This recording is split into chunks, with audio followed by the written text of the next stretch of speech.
Which one? Regular redevelopment and joint. I'll call to order the Glendale Redevelopment Agency for August 9th, 2011. Can we have a roll call, please? Agency members Friedman. Here. Najarian. Here. Quintero. Here. Weaver. Here. Chairman Manukian. Here, could you read the report? The agenda for the August 9, 2011 regular meeting of the Glendale Redevelopment Agency was posted on Thursday, August 4th, 2011 on the bulletin board outside City Hall. Thank you. We have no minutes, and I have no cards for oral communications. Do we have to read the oral communications into the record? I have no cards for oral communications, so we'll move on to the business agenda. Could you read item 6A? 6A is Director of Community Development regarding Alex Theater Business Plan for Self-Sufficiency. At 6A1 is a motion to note and file. 6A2 is a motion approving an additional $1.2 million to fund the theater expansion project Phase 1 for a total Phase 1 project budget of $4 million. At 6A3 is a motion approving the proposal submitted by PMSM Architects in an amount not to exceed $299,000 for architectural services related to Phase 1 of the Alex Theater expansion project. Okay. Report? Yes, I'll go to Phil Lanzafame, Chief Deputy for Community Development. Phil? Mr. Chairman, members of the Redevelopment Agency, during a recent quarterly report by Glendale Arts on the Alex Theater, the agency had asked for a report on how the plan was going to be put into place for self-sufficiency. The Redevelopment Agency currently pays a management fee to Glendale Arts to run the theater, as well as some contributions for capital improvements. The Redevelopment Agency will sunset in 2015, and Glendale Arts has been looking towards that date to put in place a strategy that will make them self-sufficient and not put that burden on the city once the Redevelopment Agency sunsets. I will say key to this plan, and as you will hear, is the expansion of the theater to provide for some improvements that will help keep the theater competitive. And we'll have people talk more about that. The actions before you are really those to give us direction. We are at a point now where we need to make some decisions so we know how to carry on forward with not only the Alex Theater plan, but the design for the project the agency approved just to the south, the Wilson, Maryland mixed-use project. So today I will introduce Jim Wilkie. Mr. Wilkie is a Senior Vice President with Forest Lawn, and he is also the current Chair of Glendale Arts. For some introductory comments, Barry McComb will give you a detailed presentation on the strategy to self-sufficiency, and then Elena Bobolian will finish the presentation with some particulars about that expansion project. Most of the, I shouldn't say most, a good number of board members from Glendale Arts are here as well. We are all available for your questions. So if there are none, I will introduce Jim Wilkie, Chair of Glendale Arts. Thank you, Phil. Mr. Chairman, members of the Glendale Redevelopment Agency, I want to take this opportunity to thank the city and yourselves for all your support for the Alex Theater, going back to its purchase and through the difficult times we had early on, and getting us to the stage where we are now, that in 2015 we will be able to be self-sufficient and be able to go on without support from the city, as Phil mentioned. We have several board members here. In particular, we have Aram Alajian, who is here, who will be able to answer any questions. He's the chair of the Alex Theater Committee for the Glendale Arts. We also have Mr. Lemo, Rick Lemo here.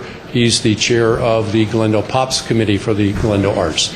We're all available to answer any questions that you have. We have other board members over here who will be more than happy to assist with the presentation that Barry's going to make today, and to build the confidence in you that we are going to be able to do what we've set out to do. Thank you.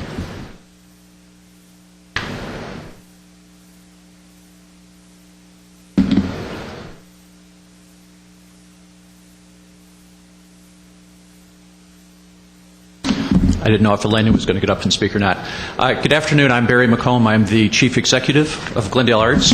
And Mr. Chair and members of the agency, we appreciate having an opportunity this afternoon to talk to you in depth about the Alex Theater and the direction that we're taking it to meet the challenge of 2015 as we go ahead. The presentation, which I believe you have a copy of in your packets, is really broken up into several areas. I'm going to give a very brief overview of Glendale Arts. I think it's important that we take a minute to look at the history of the theater over the last decade to kind of see where we've been and where we're going. I'm also going to touch base on programming, the economic impact that the theater has on the community. We'll take a look at a competitive overview of the market and how the Alex Theater stacks up against other venues, and then get into the business strategy portion. So, to start, actually, can I...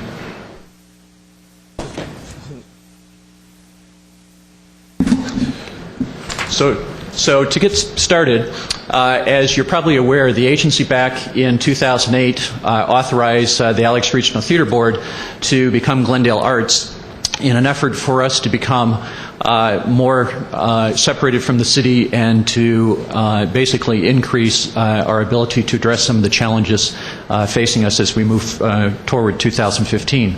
The mission, the expanded mission of Glendale Arts, obviously, first and foremost, is to operate and preserve the Alex Theater. However, we also provide resources to support the local arts community, and probably first and foremost is the Alex Theater, or Glendale Arts website rather, which has a master calendar of activities in Glendale and also provides a Facebook-style interface for local artists to be able to interface with each other, upload pictures of their work. We, in addition, have a goal of improving the economic vitality of the community, which I'll talk about in a little bit, as well as the quality of life by offering our programming and activities. Two examples of that, probably the foremost is the recent addition of the new Glendale Pops Orchestra, and in October we're entering into a partnership with Heidi Duckler Dance and Anna Jambazian's local dance company, and we'll be doing an outdoor presentation downtown, which will be tied into Unity Fest. And it's actually going to be very spectacular. We'll have more information on that coming out in the next month. Our board is comprised of 21 board members from throughout the community. We've actually worked very hard over the last couple of years to strengthen our board. We also have 17 additional members of the community who serve in an advisory council. Many of the members of our advisory council have actually been involved with the Alex Theater going all the way back to 1993. So they have a long-term investment with us. Glendale Arts employs 12 full-time and approximately 40 part-time and on-call employees. We have over 100 members of the community who serve in our volunteer program, who serve as ushers and ticket takers at the Alex. As we look forward into our just started fiscal year, our combined operating budget is almost $2 million. Of that, about 1.5 is the Alex Theater. Our budget last year was 1.7 combined, so this actually is a fairly significant increase. And the big change is additional programming on the Glendale Arts side, which is an important element of our strategy. Probably most important to the city is under our management agreement with the redevelopment agency, if we have a shortfall in income at the end of the year, we are responsible for that and are not in a position to come back and ask for additional monies from the agency on top of the 415. So to start, let's take a look at the history. Total days of activities. Again, I'm going with a 10-year overview because I think it gives a kind of a good history of some of the ups and downs that we've faced. And total days of activities reflects the total number of days in a year that some sort of activity is taking place at the theater. Obviously, at our peak in the 03-04, we were up to slightly over 250 days. As the economy's kind of been a roller coaster, we've gone up and down, and we're very pleased that in our last year, we're starting to see the trend start to move upward again. The lighter color portion of this chart actually reflects total activities. And what this reflects is within a day, we may have more than one activity taking place. For example, an educational program in the morning for school groups, and then come back that evening and have a public performance for the public. So you can see when we add the multiple days or multiple activities within a day, at our peak, we actually had over 300 activities taking place in a year, and this last year, 187 on the way back up. The one thing that I do want to point out is the 3 years that we had the most business, and this is important to recognize those years because I'll be reaching a conclusion regarding that in a couple of slides forward. Next is total days of rental activities. This is a day that we actually collect rent for the activity that's taking place at the theater. You'll see there's less of a curve across. Certainly, we did still have the peak in the peak years and have started to rebound a little bit in this past year. But when you compare that to the total days of activities, you'll notice that in many cases there's actually quite a few days between the days we collected rent on and the number of days that the theater was actually busy. If you go back into the early part of the last 10 years, that was really due to several factors. One being, as the art board, when we did our own presentation, just kind of based on past history, we didn't pay rent to the Alex Theater. We put a show on, paid the hard cost for labor, but we weren't paying rent. Many groups in the community, in an effort to try to make the theater more affordable, we were cutting deals where if somebody came in on multiple days, we might give them a load-in day for free. And we really found that it was not very effective long term. The last 3 years, to the right of the chart, which are the years that we've been operating under Glendale Arts, you'll notice that swing is much narrower. And that's because as we signed our management agreement for Glendale Arts, we felt that it was only fair that if Glendale Arts does a presentation, it should pay rent so that we truly can track the actual operating costs of the theater. We've also become much tougher on what groups receive discounts, again, to try to make it more reflective of actual operating costs. So, again, the 3 biggest variables were those same 3 years. Next, this is total days of activities by month. This shows a 10-year average. When you look at the last 3 years, you'll see that, well, the trending pretty much remains the same. January is our slowest month. Certainly the summer months are slower. We have actually increased our activities in December. And one of the ways we've been able to do that is by encouraging promoters that couldn't find dates earlier in the month to actually do shows between Christmas and New Year's, which in the past was always seen as a slow period that no one would ever come see a show, and what they've found is that people will come see a show. And that's really where that increase has happened there. The other important measurement is total days of activity by weekday. And again, this reflects the 10-year average as expected. The early part of the week is the slowest, and our most popular days are Friday, Saturday, and Sunday. Looking against a 3-year average, you'll see that it really remains pretty much the same. The one thing that this does tell us, and you've probably heard me over the last few years talk about our efforts to try to increase midweek business. And what this tells me is that those efforts have not been successful. And the biggest thing that works against us, particularly in trying to track performances in early week, is the drive time factor in LA. Promoters don't want to have to fight against people trying to leave work, fight the traffic to get to Glendale to see a show. So for us, as we move forward, our greatest opportunity is going to be with trying to track business meetings and film shoots during that period that aren't reliant upon audiences to try to come. This reflects annual attendance. At our peak, we were up to almost 160,000 patrons through the door. You'll see the 10-year average is 121,000. The last 3 years for the economy, certainly we've seen an impact, even though event days were maybe not quite as heavy of a decline. Average attendance at a show had dropped.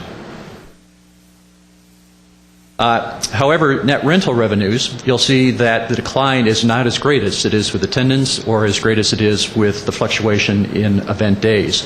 Our 10-year average has been almost $700,000 a year, and one of the ways we've been able to keep event revenues up is by controlling costs and creating what we believe are more fair rental charges on our rate cards. So for a promoter who's coming in and isn't going to use the full theatrical lighting system and our sound system, we'll charge less for that event than we will for one that does. And we basically created a rate card that has ancillary charges. So as you're using some of the specialized equipment where it used to be free, now you're paying for it.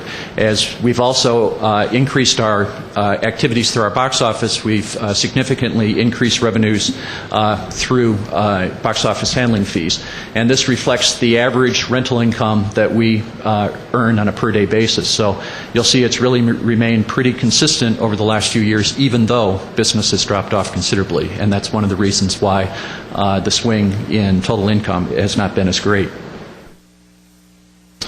So this is a look at our profit loss before depreciation over the last 10 years. We're actually very proud of this because, as you can see, we've only lost money 1 year, and it was pretty minimal.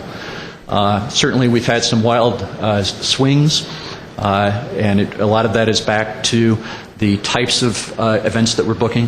Certainly, some are more profitable than others. When you look at profit and loss with depreciation, we've been profitable 6 of the 10 years, although 2 of the years the loss through depreciation, again, was pretty minimal.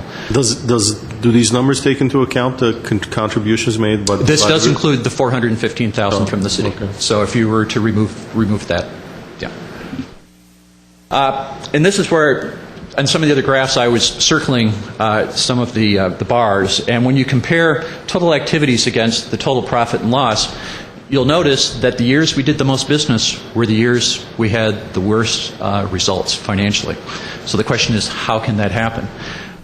Because business was so heavy during those periods, we wound up paying a lot of overtime with our staff because sometimes we were going 2-3 weeks straight without time off, and not having a technical staff with enough people to where you can give people off with the leads. We wound up paying more overtime with that. The wear and tear in the theater was much heavier as well.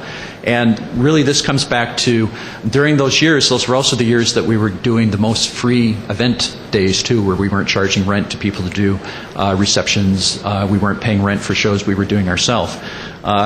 If you go to the last 3 years under Glendale Arts, you'll see under the new policies that we've established that we've been able to address that. And sometimes some people we work with are not always happy with the change in policies, but we certainly have to keep our head above water.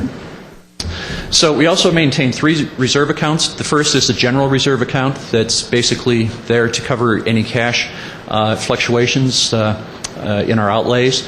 That's at $100,000. The management contract actually required us to build that up to at least $100,000. So we've made that goal, and certainly hope in the years between now and 2015 the general reserve will continue to grow. The maintenance reserve fund, those are monies that we use to underwrite capital projects that we take on that we don't come to the council to fund. Typically, that balance is much higher, but in this last year, we actually took on several major projects. Probably the biggest was a refurbishment of the stage rigging that cost us $50,000. That was funded out of that account rather than us coming to the council and asking the council to fund that. You're going to be building it up again, right? We are building it up again, yes. And in fact, that will be part of the strategy that I'll be talking about. And then the programming reserve, this is used so that if Glendale Arts does a show at the Alex Theater that loses money, rather than going into operations, we're able to cover the loss out of that fund. And this is a fund that's also continually growing. What it does is promote us to do more shows at the Alex, which then creates more business and allows us to bring attractions in like John Cleese that other promoters probably would not bring to the Alex Theater if it weren't for us presenting. We've, I think, had to dip into it 2 or 3 times since it's been established, but it's been remaining pretty consistent between about this level and $100,000. Next, I wanted to just very briefly run through programming. We basically break our programming into these different categories: public performances, our film screenings, educational is school performances. Community can be anything from like the genocide commemoration to business mixers we may do with different groups. Meetings and receptions are obviously our business meetings. A load-in rehearsal day is tied typically to a public performance or business meeting where there's activities taking on to prepare for an event, but it's not open to the public, and then finally television and film shoots. When you compare this to the average over the last 3 years, you'll see that there's been a little bit of a shift, growth in film shoots and a little bit of an erosion under public performances. But what's been most disturbing to us is if you look at this compared to just last year. Obviously, the public performances have gone down considerably, which one would expect in the kind of economic environment we're operating in. But we've been able to offset that with an increase in business meetings and receptions, and even more so in film shoots. Film shoots being almost 22% of our total business this last year. So what we've really discovered is when the economy is bad and other theaters, other places in the country are struggling to keep business up, we kind of have a plus in that being in Los Angeles and close to Hollywood, we have the film shoot income that can help offset things for us. The next few slides is just kind of a highlight of some of the programming that we do. We hear a lot of times that people aren't aware of the wide mix of programs. Our classical music offerings have actually increased over the last few years, largely due to the upgrades we made to the orchestra shell that was funded by the Redevelopment Agency. Once that was introduced at the first concert by the LA Chamber Orchestra, the Los Angeles Times Reviewer actually had a headline, I think, which was "Sound Much Improved at the Alex Theater" as a result. So that's really helped us a lot. Our two, obviously, key presentations on a yearly basis would be the Los Angeles Chamber Orchestra and the addition of the new Glendale Pops Orchestra. For theater, although we're not doing Broadway shows, we do a fair number of theatrical productions throughout the year. The Screw Tape Letters, which is the picture above there, was an off-Broadway show that actually launched its national tour at the Alex last January, and over a period of weekend, attracted over 6,000 people through our doors and wound up being the highest grossing production that's ever played at the theater. So that, to us, kind of proved that Glendale can support productions like that, and we're working to try to attract more of those in the future. Glendale has always had a rich history of dance. World music, of course, always includes quite a few Armenian offerings, although we're starting to see many more Filipino programs, performers out of Argentina, as well as more Latino programs. From a choral group standpoint, the Gay Men's Chorus has been with us since almost the very beginning and is one of our most popular offerings. And when it comes to variety, our offerings are pretty much all over the map, but Glendale does love the Peking Acrobats. They get very upset if we don't bring them back each year. From a music standpoint, as you can see, we've really had a lot of the big names in the industry perform at the Alex Theater. Many times people aren't aware they're coming because the advertising is not done broadly because it doesn't have to be. So I would just tell people to always visit our website to keep abreast of offerings that are coming. Under comedy, the Alex Theater is actually becoming known as one of the premier comedy venues in Los Angeles. And we're very excited because in October, Live Nation, which is the largest commercial promoter in the country, is going to be producing their first show at the Alex Theater. And that's been a long time coming for us. So we're very pleased that they're going to give us a chance. And then film screenings, as you're aware, actually going back almost 10 years ago, we upgraded our film sound system to a state-of-the-art surround sound. Well, that hasn't necessarily attracted movie premieres, which we knew that it wouldn't. We have been doing quite a few independent films, and actually The Brothers at War, which is the first listing up there, that was a premiere that was done at the Alex. The movie's gone on to be a featured offering on Showtime, and when they did the premiere at the Alex, it was also a fundraiser for a vets organization. We're actually in preliminary discussions right now with a major film distributor to potentially do a film premiere at the Alex in November. Educational programs, when times were good with the school systems, we were probably doing over 20,000 kids through our doors each year for educational programs. Now it's probably down to closer to 8,000 to 7,000 within that range. But one of our premier offerings each year is Shakespeareans, which is a program that's actually produced locally here, and it's kind of a greatest hits of Shakespeare that's offered to elementary and middle school students. From a business meeting standpoint, again, you'll see we've had some of the big companies who utilize the Alex. Of course, the Walt Disney Company is probably one of our proficient users with many of their divisions holding general meetings at the Alex. And we've also started to develop a fairly good business of graduations in the spring. I mentioned earlier how important film shoots have become to us. This is just a list of some of the film shoots that have taken place. Glee is probably one of the more popular ones that's filmed at the theater the last couple of years. We were also very pleased back in the last election cycle that PBS Washington's Week came out and filmed at the Alex Theater. Award shows and pageants is an area that we're trying to build on. We used to be the site for what they called the ASIFA Annie Awards, which is kind of the Golden Globes of animation. Unfortunately, that's grown to be so large that they didn't necessarily outgrow the Alex. There was no place nearby to do the after party. So they've wound up going to another venue. So when and if a hotel gets built downtown with large banquet facilities, we're hopeful we'll be able to entice them back. And then our community programs.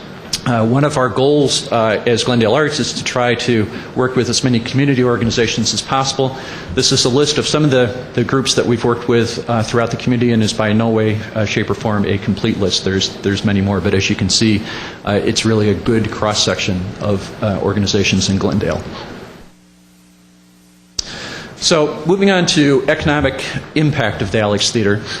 We're very fortunate because an organization called the Americans for the Arts has conducted an economic prosperity study that basically documents the impact of arts organizations. This study is done in 156 communities across the country, and Glendale is one of those communities. So we're actually able to get real information rather than going with national statistics. The studies in the past were done in 94, 2002, and 2005, and there's actually an update that's currently underway that we'll probably have information on within the next 6 to 8 months. And typically when a patron comes to an event, they're going to pay to park, purchase dinner at a restaurant, shop before or after an event, stay overnight in a hotel, etc. So this next slide shows the economic impact of the Alex. The purple at the bottom indicates the monies that we spend in the community with vendors to provide services to us. And where do you get these numbers from again? These are taken out of our budget. And then These numbers are not taken out of your budget. I mean, how do you get the number that $7 million was the economic impact on 0304? So what we're taking is, the purple is expenditures that we spend in the community. Our payroll that we pay to our employees is blue. The green is box office revenues that we collect and then pay back out to promoters in the community. We don't actually track box office revenue on our books as income to us because it's not. We're just holding it temporarily. And then the orange at the top is actually the patron spending. Going back to the average of 25, I think it was 31 per patron times the number of ticketed patrons coming through our door, and adding that together, that's where you come up with almost $8 million, an average of almost $7 million a year. So, in reality, the Alex, does have a large economic impact, which many times I think is overlooked. Obviously, in the Los Angeles area, there are a lot of professional performance venues, and this is a list of some of those venues. There's actually 73 professional performance venues in Los Angeles. Within a 25-mile radius of Glendale, there are 55. And within that 25-mile radius, there's 29 performance venues with between 750 and 2,500 seats. We consider that range to be competition against our size theater. So some of our primary competitors are these theaters. One might ask, well, how is a venue as large as the Pasadena Civic or the Kodak Theater competition for the Alex?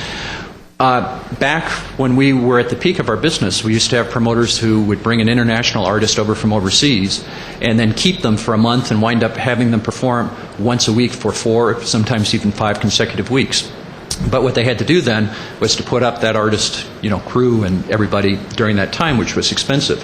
So what we started experiencing was that they were taking them to larger venues rather than doing multiple shows at the Alex, and that's how those venues became competition for us. The Orpheum Theater actually is a big competitor for us when it comes to film shoots.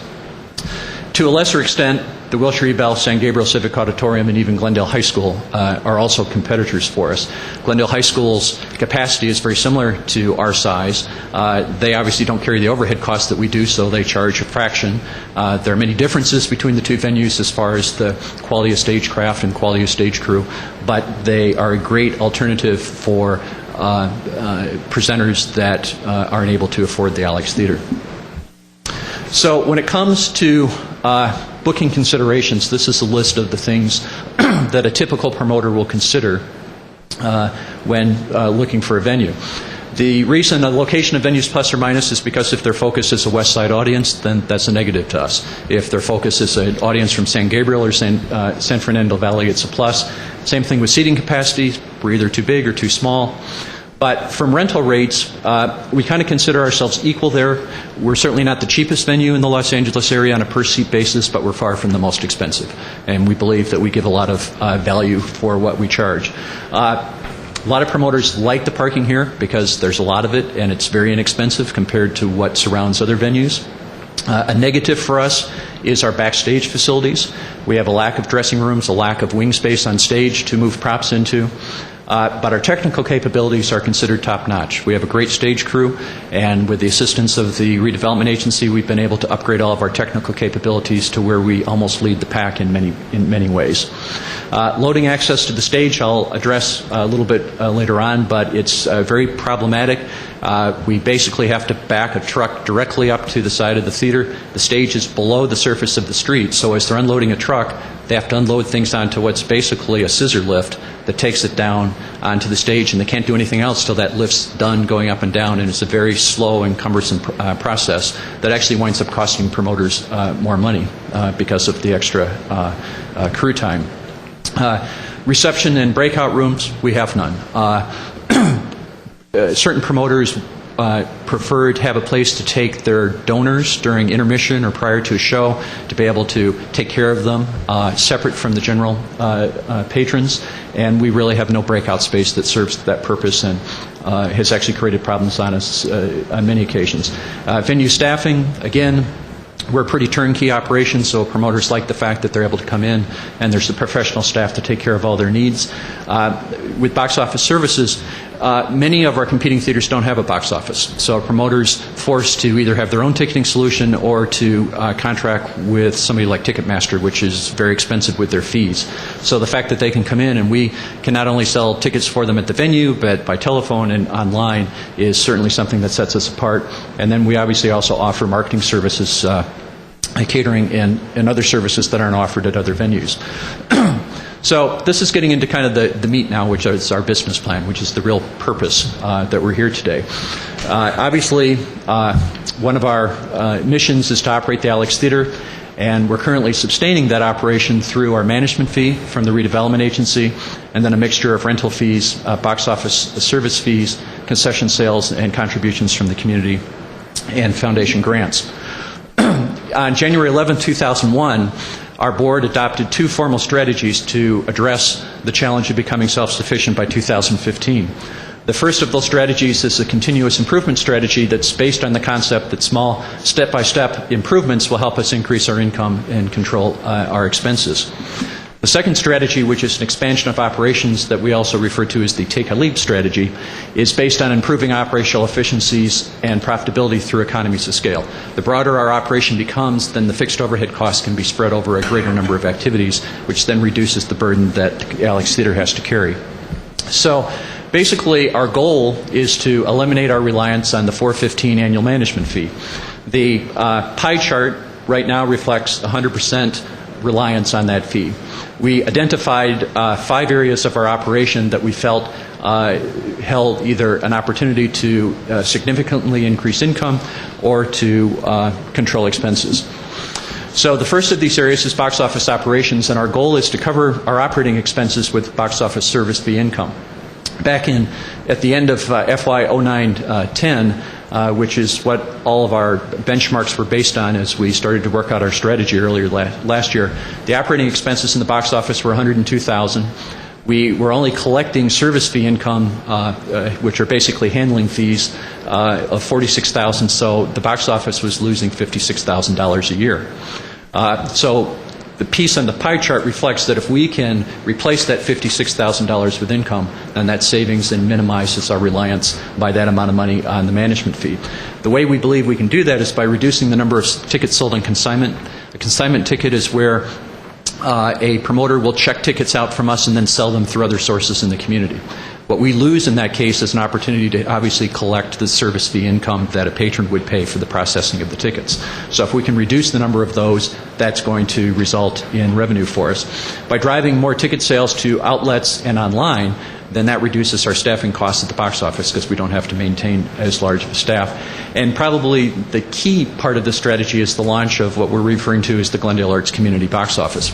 We have the mechanism in place to run a box office. We have the staff to do that. So why not offer those services to other venues in the community, to different organizations that might be holding a fundraiser to place tickets with us and allow us to sell them.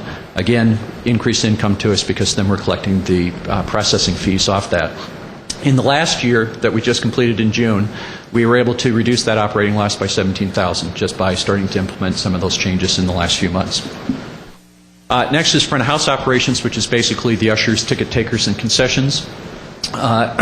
In FY09, our staffing expenses were $81,000. We were only charging promoters back about to $24,000 to cover those costs, and our operating loss was $57,000.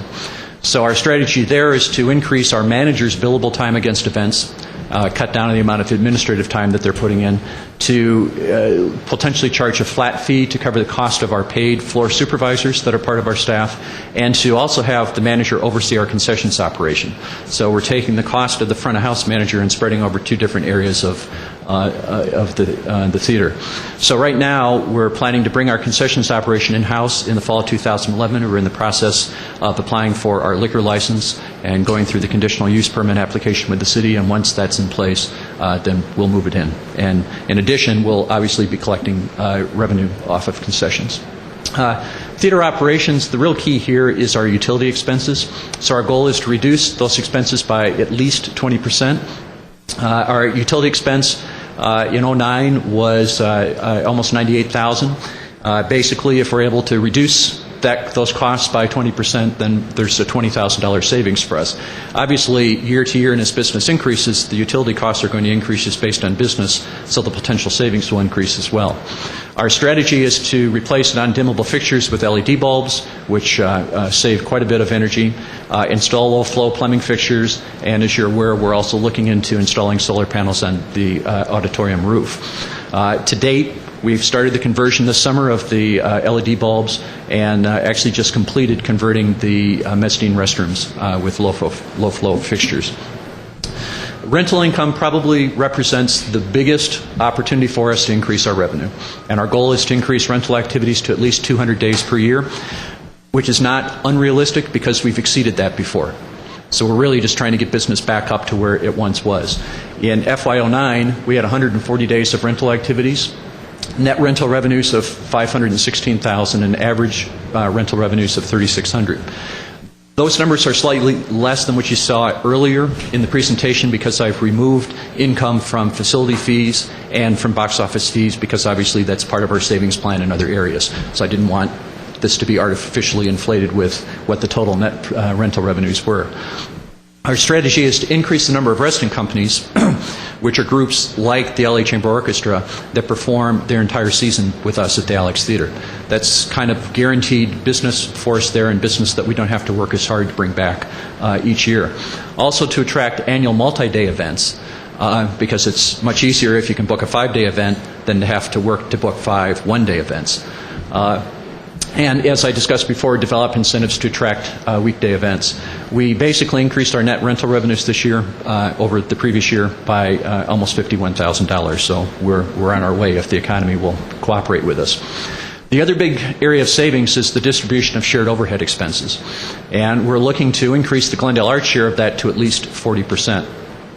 In FY09, we had almost $370,000 in overhead expenses. That's everything from insurance costs, the cost of our financial controller, part of my salary, part of our marketing activities. So it really covers a lot of different areas. In that year, the Alex Theater bore the burden of 85% of that, and Glendale Arts just 14%. By simply increasing the number of Glendale Arts presentations, that will increase the expense level, which then will, through the formula that we use, will take more of the overhead expenses burden and put onto Glendale Arts. In this last year, that percentage increased to 19.1%. And as I mentioned, the big increase in our budget this year is Glendale Arts programming, so we would expect that to increase even further next year.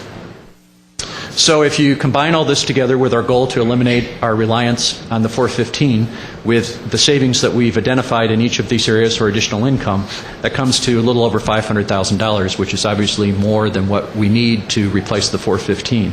So even if we fall short in some of these areas, we feel confident that we'll be able to address the loss of the funding. So on preliminary unaudited numbers right now, it appears that we've reduced our reliance on the fee by almost $120,000 this year.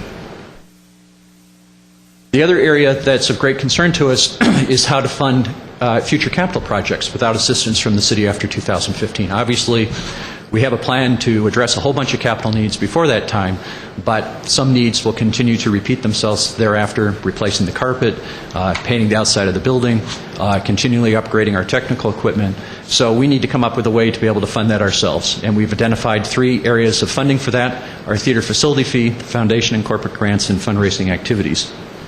The theater facility fee, back in 2009, we were charging $1 per ticket, and then a flat fee of $200 for non-ticketed events.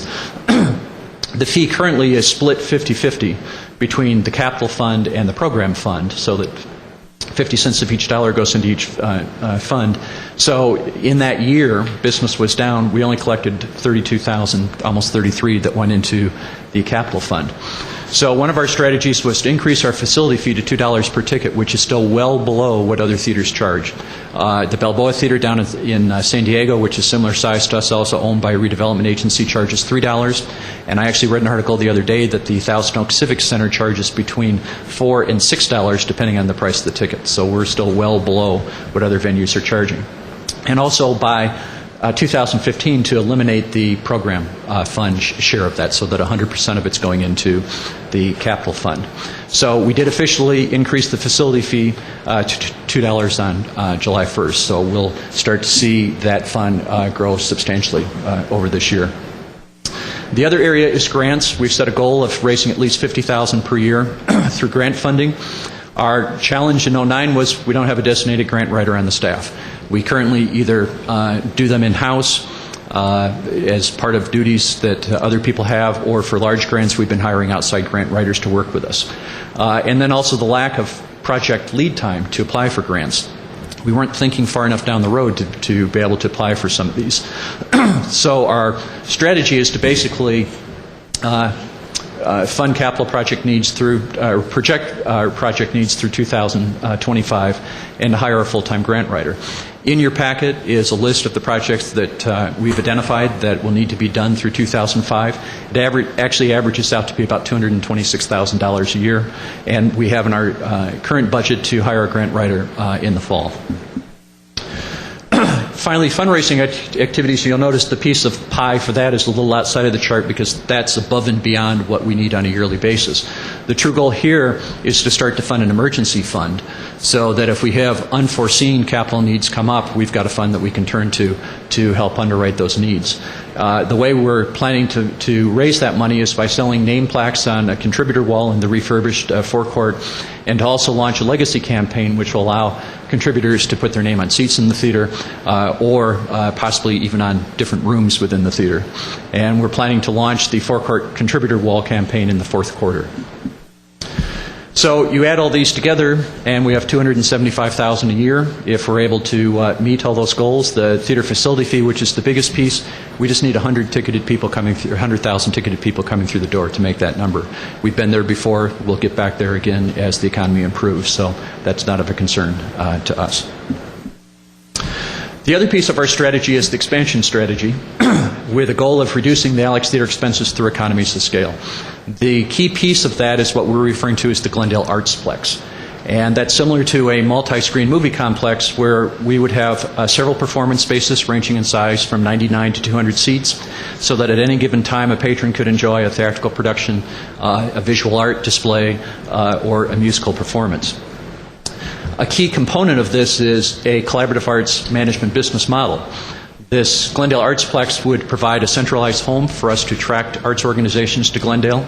It will encourage collaborations among the resident artists and other performance groups. And even more so, it provides a collaborative management environment where organizations can come together and, thank you, and share resources for office space, marketing, accounting, again, reducing the overhead costs. And for us, includes an additional stream of earned income, which will help us lower our expenses and share the shared income. So when I was before you I talked about a plan B. So what happens if we fall short on all these projections? This is our Plan B budget, which we refer to as our worst-case scenario. And this is really a bare-bones operation of the Alex Theater. It takes all the real kind of pluses away. We would no longer be able to do community partnerships. In the case of like the genocide commemoration, which we pay all the Alex Theater costs on now, we would not have funding to be able to do that. We do away with all of our full-time stage crew personnel with the exception of one person. So it really brings the operation down to bare bones. So the ramifications, as I mentioned, we reduced the staff. We the quality of our technical services is down. The maintenance of the theater will deteriorate because there's less money to deal with that. We have no marketing staff to help promoters market their shows. No funding to underwrite the community programs. And the facility fee, which we're earmarking to underwrite future capital projects, would actually have to be used to underwrite operations. And the one unknown factor is, will the reduced operation be able to sustain the same level of activity? So the scenario could actually be worse under this if, because of less services, we're not able to maintain the same levels of theater activity. The last piece I wanted to address, and then I'll turn it back over to Elena, is the Marilyn Wilson Mixed Use Project, or better known as the Lumley Theater. The red box reflects the footprint of a semi when it's backed up to our loading dock. And you'll see the two pictures on the side of how that semi currently hangs over into what is the city parking lot. And actually was designed for that to happen when they renovated the theater back in 2003. When to actually get that semi in there, we actually need more space for it to be able to jockey flush up with the door, which is why when you did the landscaping improvements, you put the medium so far down. So the challenge that this obviously creates is the semi sits in the Lumley Theater footprint. And although we've tried to work with the Lumley Theater developers on how to address this, building the building around where a semi would sit, for a lot of reasons, it's just not a feasible solution. So we have begun to look at trying to reconfigure our loading dock and create a Alex Theater expansion addressing some of the other shortcomings that we have. So going back to the competitive factors we looked at before, we basically have three, which is our backstage facilities, the loading access to the stage, and the reception and breakout room space. This is a rendering of an elevation profile. It's by no way, shape, or form a formal design. It's just there for us to be able to illustrate with. So the dressing rooms and storage would actually be underground at the current level that our dressing rooms are now underneath the stage. But we would be getting additional dressing room space, which eliminates the need for the tent that we have to put in the parking lot. I don't know if you've ever seen it out there before. In the wintertime when it's raining, we have floods going on the floor of the tent, and in the summertime it can get pretty hot in there. It's not a good situation when somebody rents the theater and you say, well, half of your performers have to be in the parking lot in a tent. It also provides us with proper storage for all of our theater equipment, as well as offices for our technical staff, and provides elevator access to the stage, and from the surface down to the dressing rooms, which we don't currently have. The next piece is the loading facilities, which obviously will allow a semi to actually back totally off the street alongside the building into what is an L dock. And what that does then is to provide us with a staging area so that while unloading trucks, rather than having to unload things, immediately put them on the elevator to go down, we can stage them and they can go onto the stage as they're ready to utilize that equipment. And under the current configuration that we're proposing, we'd have the ability to unload 2 trucks simultaneously, which would speed the process up. The VIP conference room addresses the lack of breakout space. So it gives us a room for Los Angeles Ballet or the LA Chamber Orchestra to go and entertain their donors during the performances that they do, or when we're doing a business meeting, for them to have some breakout room to do their planning prior to or a follow-up session after a meeting. It also gives us elevator access to the Alex Theater terrace level, which will finally allow us to get patrons up to that level, and we believe we've also figured out a way to add accessible seating in the terrace for them as well. And it allows us the addition of a coat room, which seems like a small thing, but in the winter when people are bringing in coats and umbrellas, the first thing they want to know is, where can we check this? And right now we have no place to do that. Finally, administrative offices on a second floor, and that eliminates the need for us to rent space off-site, which currently runs us probably about $30,000 a year. And it's designed to provide additional space that we can lease to resident companies that call the Alex Theater home that we can earn income off as well. So there's several next steps. For us with this project is to prepare the structural, mechanical, and electrical drawings, which is going to help us to come to a more realistic projected cost of the project. To do that, we're asking the agency to appropriate the funding to prepare the design plans. And then, with or without this project, we need to begin meeting with the Building and Safety Department of Glendale Fire to figure out how we can keep the theater open while the Lemley project's being built and possibly our expansion. And they're digging the holes, and we still need to maintain emergency access. So that's a very, maybe not quite so quick overview of where we're going and what our plans are, and I'm available to answer questions, or I can turn it over to Elena to address more about the expansion plans. Thank you. Mr. Quintero. Okay, I've got a number of questions. Thanks for that very thorough presentation. Let me start with the staff. So you currently have 12 staff members, or Glendale Arts currently has 12 staff? It's a combination Alex Theater and Glendale Art staff. Right. Yeah. And what are the functions of the 12? Well, basically, there's myself, and then we have a general manager of the Alex Theater, which is Jack Alloway, a general manager that oversees all of Glendale Arts activities, including the Glendale Pops Orchestra, which is Elisa. We have a controller. We have a rentals marketing manager who oversees renting the Alex Theater. We just recently hired a business development and sales manager whose full-time job is to be on the street selling sponsorships for events that we're doing, selling advertising and programs. And when we launch the new box office, the community-wide box office, that person will be out selling those services to other venues.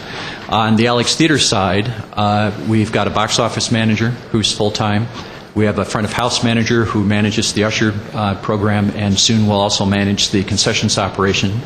And then back on the stage, we have a assistant technical director who's full-time, a head audio engineer who's our sound person who's full-time, and a master electrician who's full-time. I think, is that 12? Okay, close enough. Then in terms of the box office operations, with the internet and people able to secure tickets, hotel rooms, et cetera, you still think you can make some money on this type of operation?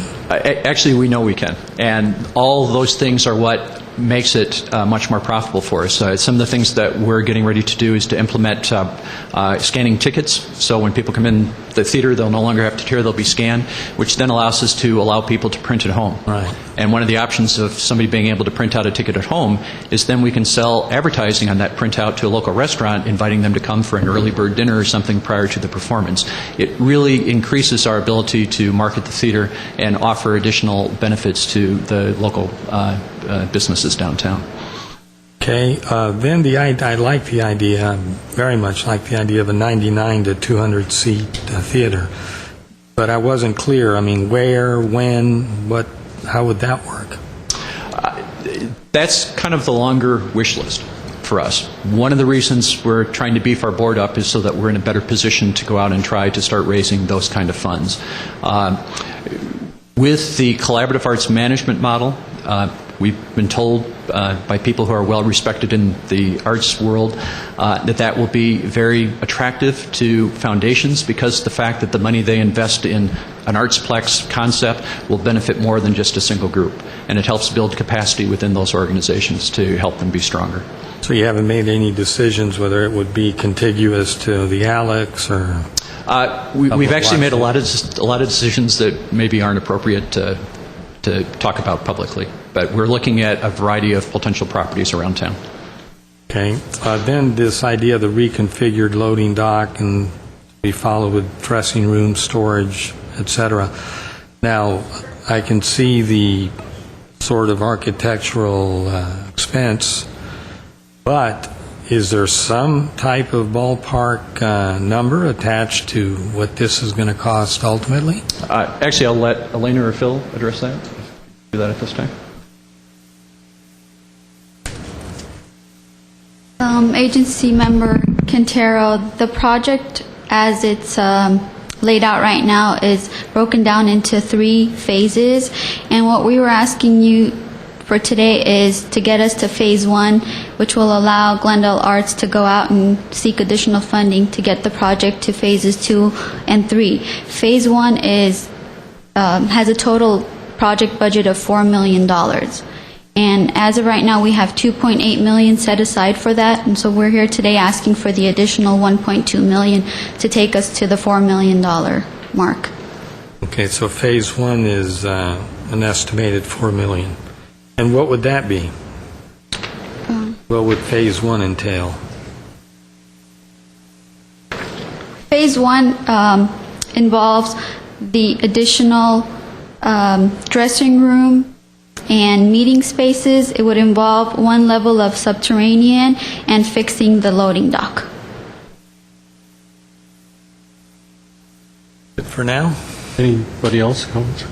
I have a question for staff. I understand when the project area sunsets in 2015 that the Alex Theater will no longer have the funding from the central project area. But what about Glendale Arts itself, which is also funded through the redevelopment agency? Did they lose their funding too, or can they still be funded through the other project area? It's the same funding.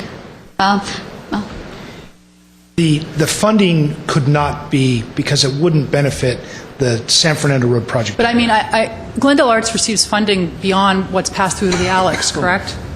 Or no, they don't? Okay, so all the redevelopment agency funding for Glendale Arts is for the Alex? Okay. Orders to the Alex. Okay, that answers that question.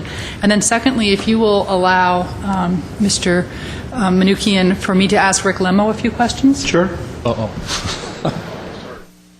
That could be dangerous. I'm sure he'll keep it short. I'll keep it short. Mr. Lemo, I have two questions. The first has to do, well, they both have to do with Glendale Pops, which you're involved in.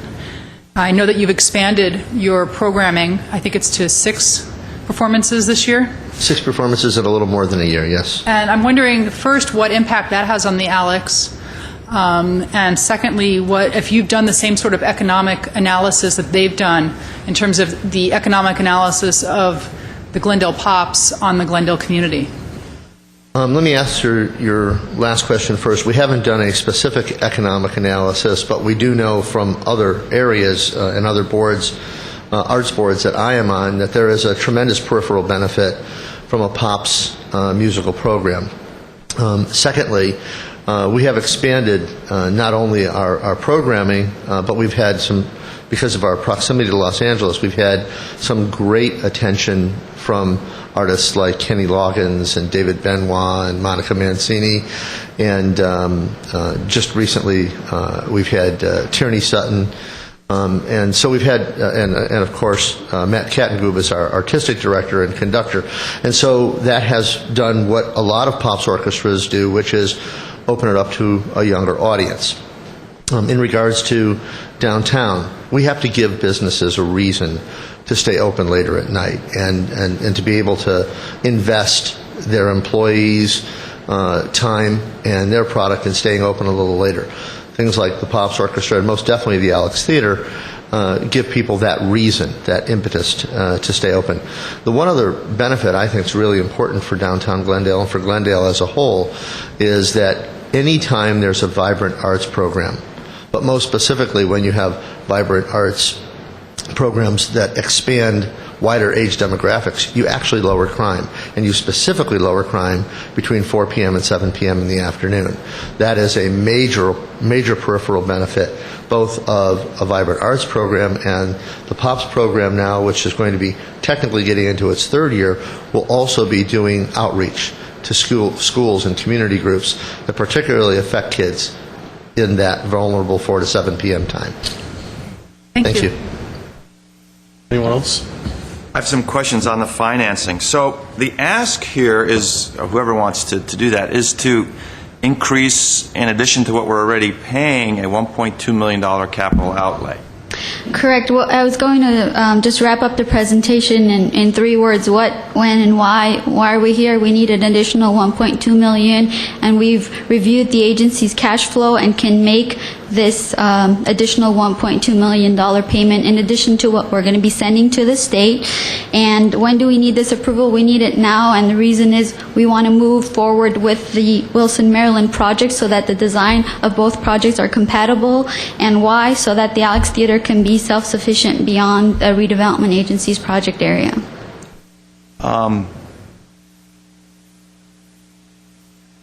Well, let's take that one by one. Number one, there's sufficient funds in the redevelopment agency funding. I don't know, and I've asked, as a result of the state's actions, what the ultimate result is going to be on the redevelopment agency. I'm sure that's not an extra $1 million that we have. I'm sure there's a lot of other programs that we are going to be cutting back on, whether it's business promotion, business attraction, other capital improvements within the downtown area. So, I mean, to say that we've got the money in there, I'm sort of getting that request in a vacuum because I haven't seen the entire budget. I don't think we've fully examined the effects of what the state's actions are going to be, for one. Number two, I wasn't fully made aware when we approved the Lemley project that we were going to completely block off the loading dock. I'm not sure that was made clear to us. I think we as an agency would have possibly taken some more actions to make sure that the design was adjusted somewhat to make that happen. And don't forget, we're subsidizing that project heavily in terms of giving them the land, number one, also bearing about half of the expense of some of the subterranean parking. I wish I had known that, because I see that we're, in my mind, that's costing us an additional $1 million in the approval of that. My third point is, what sort of additional operations and management, overhead, et cetera, is this new dressing room area and loading dock and all that going to cost? Clearly there's going to be some, I mean, we're increasing the square footage by, what, 5,000 square feet or more. What does this mean? Are there going to be more expenses?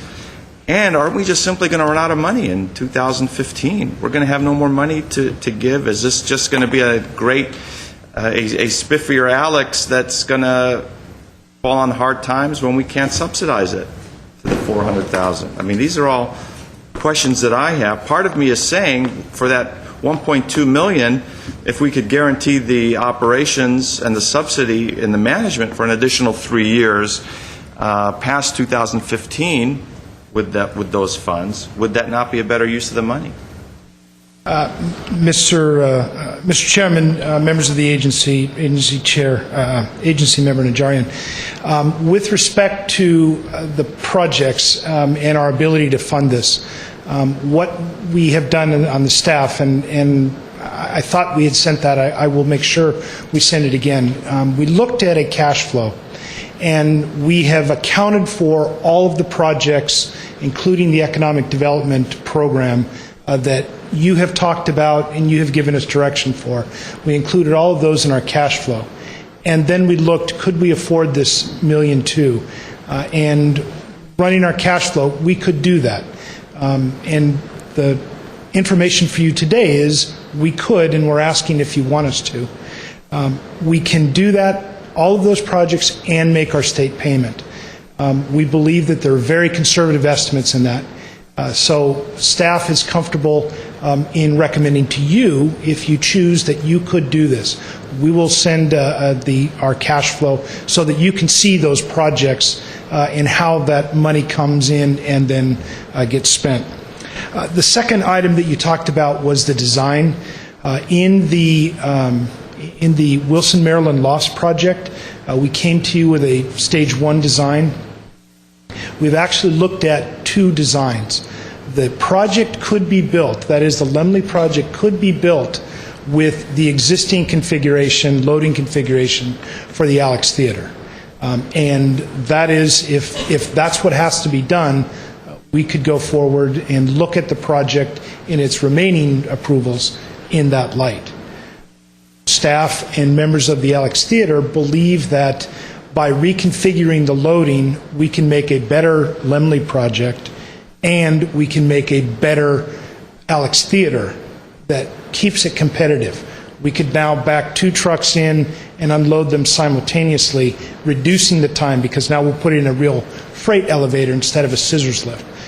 We can get dressing rooms at stage level so that everybody could be able to get to the stage. We take care of all of their storage and just clean up that back area. And still allow room for other amenities that the Alex Theater would fund, or Glendale Arts, I should say, that again will make it more attractive for the future. So we think that the design can be accommodated exactly the way it is today. We think it's better to do it this other way. And that's why we're back to you saying, when we had looked at the Alex Theater several years ago, we put together a list, a capital improvement list. And we had talked about, as a plug, we really weren't sure what it was going to be, this expansion to the south. We included $2 million. Because of some savings we've had, that number is about 2.8. We have now put some design to this and realized the cost is about, again, very conservatively, $4 million. We are hoping that once we get into more detailed plan, we can refine that number and it actually comes down. But we think the number is $4 million. So those are the answer to the first two. The next is the cost to operate. What if the number goes up? I mean, we would come back again to you. And oftentimes, the budgets are often exceeded. So we would be the only funding source then at that point. And do we have that? We seem to have a lot of money left in this redevelopment after we were very concerned about cutting back projects and all. Well, we have always looked at the projects that you have approved or directed and tried to account for those. And you'll see in the cash flow, again, I will make sure we send it to you, there is about $2 to $3 million in addition to all of those projects that the agency would be able to use for a project or projects through 2015. Okay. Any other comments? Who's going to be overseeing this project? We will have staff here, and then our staff, Elena Babolian. We would also have the consultant oversee that, the construction. And the management of the construction and all of that? We would most likely have a construction manager hired for the project. Okay, and in terms of time period, how long will it take for this project to be completed? I'll introduce the project architect that we've been working with. Hello, my name is Manish Adnani from PMSM Architects. Right now we are estimating starting the design development and schematic design phase right away. Our plan is to submit the drawings for plan check to the city building department before the end of this year and start the construction beginning of next year. And the construction, depending on if we just go for the phase 1, it could take from approximately 9 months, 6 to 9 months. And what controls do we have to make sure that it comes in within budget and within time that is? Well, let me add, same controls we usually have on a construction project, trying to be conservative in our estimates and do our work up front. It continues to be a good environment in which to solicit bids, especially for this type of construction work. We've generally been under engineers' estimates for the city's work, and I suspect this would be much the same. I thought it might be useful to touch quickly on how this work would be coordinated with the Lemley project. Because that's another advantage, as I heard from staff on this project at this time, because it would be coordinated with the Lemley subterranean work as well. Okay. Very, very basically, we would see coordinating our excavation schedule. If we're able to do that, we can avoid. First, we have one crew on site that's servicing both and economies of scale. We also avoid shoring on the south side for the Alex Theater, the north side for the Lemley project, saving time and money. Any other comments? Yeah, just to be clear then, the ultimate goal certainly in my eyes, and I suppose the board, is to have the ability to have semis, one or two, coming in north or south and backing right into the theater, clearing the street, clearing the sidewalk, et cetera, for all loading and unloading. So that they're totally off the street, yeah, and they're not impeding the parking lot next door. They, can sit there as long as need be without us having other people needing to get by. Well, just comments, Barry. Okay. To me, this is a very logical and well-prepared report. How you get from here to there, I don't think. It'd be pretty hard to have criticisms on what you're projecting to do. I know when I got on council in '97, and I went down, stood on the stage, and I knew we were paying a subsidy. I said, when will that subsidy be over? And it would be free, and I was told, 2-3 years, and I said I'd be back. Well, this gives me hope that it really will. What you've been able to do there in the Alex is phenomenal, and I appreciate it. As far as the additions, as you know, Barry, I've done a number of events there and been down in the catacombs, and it's hectic to say the least without enough dressing rooms to move around down there. That will help, and meeting space, trying to go out in a tent and make your honored guests feel comfortable in a tent, but they have to go through a side door to get through, doesn't cut it, not for the kind of theater we're trying to project. And yeah, it'd be nice to get you out of where you are now and have your offices over by the Alex Theater instead of you having to run a block away to get over there to see where Jack is or something like that. It just makes a lot of sense.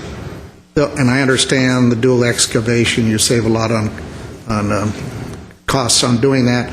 Only thing I would hope you would put in is a connective corridor from the theater into the garage. If you have performing artists attending, where are they going to park? Probably in the parking lot underneath the Lemley. If there's a designated area where they could come up and park next to the door leading into the dressing rooms, that'd be the best of all, whether it's in the pouring rain or the hot sun. So, you got to go through the design phase now, a lot of things to do, but I think I had another alternative, but next to my thoughts, I think this is the best you can do. We'll get to the long-range plans for you later on, but yeah, I fully support Phase 1. Might as well invest our money in something that we know is going to go now before the state takes further action. There's always other projects out there, but we have to put the money where the action is right now. So Okay. I think it's good, Barry. Can we make a motion for all three of them, or are there any other comments? I just have one Can do more all three? comment, and that is that I certainly hope that the board will continue to move forward with the 99 to 200 Seat theater? seat theater, because I think ultimately that's the bread and butter, and I think you can come off a city subsidy if you have a well-run operation that has that available. So, I just want to be clear. There's 1.2 million for the construction, and how about the 299,000? Is that part of the 1.2? Agency member Najarian, the 1.2 million will take us to the 4 million. Of that, $800,000 is for non-construction costs, of which the 299 is a part of. So, short answer, yes, it's not an addition. 1.2 million. Correct. What I would like from redevelopment staff is, number one, before we get another ask like this, and to me it's a cold ask, because I was not aware of this, I was not briefed, especially in the environment when we have been cutting back and we've been prioritizing other projects under the understanding that there is a limited set of funds. We left some projects off because there was not enough money, we were told. And now we're coming back, and this is a worthy project, but there were a lot of other worthy projects too that we left on the cutting room floor, as they say. I would like to know, and I keep asking for this, what is our budget situation? What projects are in? What projects are out? So if there's another request for funding by any one of another projects, they don't come and say, well, we got plenty of money for that.